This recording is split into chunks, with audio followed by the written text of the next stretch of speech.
एक बोल रहा है डीमोटिवेशन हो रहा है। बेटा demotivation is a part of life, part of JEE journey, समझे?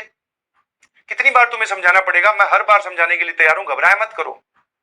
जब आप आगे बढ़ोगे तो जिंदगी में हमेशा खुशियां आएंगी नहीं, दुख भी आएंगे, गम भी आएंगे, परेशानियां भी आएंगी। तो सर इसका मतलब ये थोड़ी है कि हम लोगों को बोलने लगे demotivation is a part of JEE journey. आएगा, कभी अच्छे दिन भी आएंगे जो कि बहुत कम होते हैं।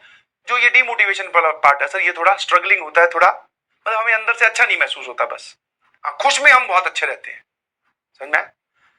तो ये क्यों बोला जाता है कि कभी रुकना मत? क्योंकि वो जोन है, निकल जाएगा, वो जोन भी चला जाएगा। आप अगर रुक गए तो वो जोन आपको घेर लेगा, डीमोटिवेशन वाला, फिर आपको कहीं नहीं जाने देगा। आप चलते जाओ, कोई बात नहीं, नई टेस्ट में नंबर आ रहे, ऑल्दो यही तो सीखना है। अपने आप को पुश करने का मतलब क्या है? कहां पुश करने की जरूरत होती है? तुम लोग फिजिक्स के स्टूडेंट हो, इनमें से कौन सी सिचुएशन में पुश करने की जरूरत है अपने आप को? सिचुएशन ए या सिचुएशन बी? सर यहां पे तो अपने आप चला जाएगा मामला। हाँ, टक टक टक टक रैंप से उतरते जोर लगाने में कोई मतलब उतरने में कोई जोर नहीं लगाना पड़ता। रैंप पे चढ़ते वक्त सर हमें, तो ये क्या है? इजी सिचुएशन है, इसमें आपको कुछ पुश वुश करने की जरूरत नहीं है, आप आराम से खेल जाओगे। बट जब सिचुएशन डिफिकल्ट आए, ठीक है, डीमोटिवेशन आ गया, आपका बैकलॉग हो गया, आप पढ़ना चाहते हैं, नंबर नहीं आ रहे, रैंक नहीं आ रही, अब पुश करना है भाई, जोर लगाना चढ़ने के लिए। यहां बैठे मत रहना, और फिर बैठे बैठे रहे तो ये तो और इंक्लाइन हो जाएगा। अभी इसका एंगल ये है, ये बदल जाएगा, और बैठे रहे तो ये ऐसा हो जाएगा, एक मूवमेंट पे ये स्टीप हो जाएगा। फिर तुम बोलोगे सर अब इस पे कैसे चढ़े? तो सिंपल सी एक कहानी बता रहा हूं, रुकना नहीं है। जो भी आप पहले कर रहे थे वही करते रहिए। जो भी आप अब तक जैसे पढ़ रहे थे, अपनी स्ट्रेटेजी पे, अपनी प्लानिंग पे, अपनी हार्डवर्क पे डाउट मत करो। ऐसा कहीं भी किसी भी फील्ड में नहीं होता कि आज आपने मेहनत की कल रिजल्ट आ गया। अगर ऐसा हो रहा है तो ऐसा सिर्फ सट्टे और ये जो गैम्बलिंग वैम्बलिंग होती है इसमें होता है। और वो भी भगवान अगर उस तरीके से आपको पैसे देता है तो उसी तरीके से छीन भी लेता है, समझ में? हमें वो करनी भी नहीं है सर।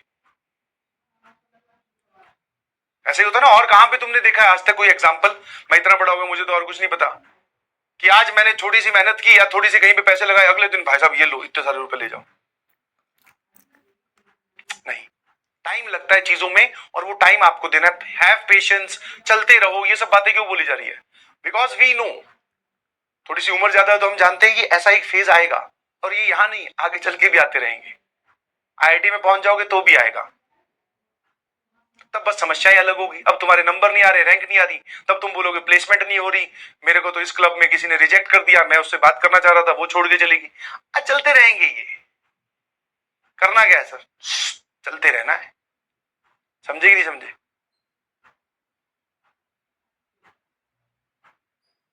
बस, और कोई इलाज ही नहीं है। कुछ और होता कि भाई साहब एक काम करो, ये कर लो, वो कर लो, कुछ नहीं। कोई पूछे रैंक नहीं आ रही, बोले हाँ जी अभी तो नहीं आ रही, नहीं आ रही। बोले रैंक जेई की प्रिपरेशन नंबर कम आ रहे हैं, बोले हाँ आ रहे हैं। आ रहे हैं, सबके आते हैं, कौन सा ऐसा है भाई? और जो है उनको चलो टॉप 50 टॉप 100 हटा दो।